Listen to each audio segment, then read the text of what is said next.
Redis lives entirely in memory, so without a cap, it can grow until the OS kills it. In this video, you will learn how to set max memory, pick an eviction policy, and spot the mistakes that sneak into pull requests.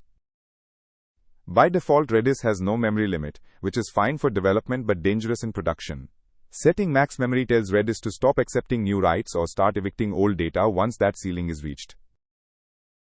Every write triggers a memory check. If you are under the limit, the key is stored immediately. If you are at the limit, Redis consults the eviction policy, either refusing the write or atomically removing a victim key before storing the new one. Use config set to apply max memory and the policy at runtime without a restart. Then call config rewrite to save them to disk. Run info memory afterward to confirm used _memory is well below your new ceiling.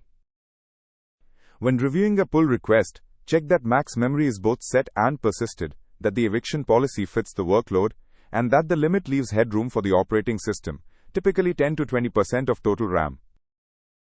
To recap, cap memory, pick the right eviction policy for your use case, persist the config, and monitor used _memory.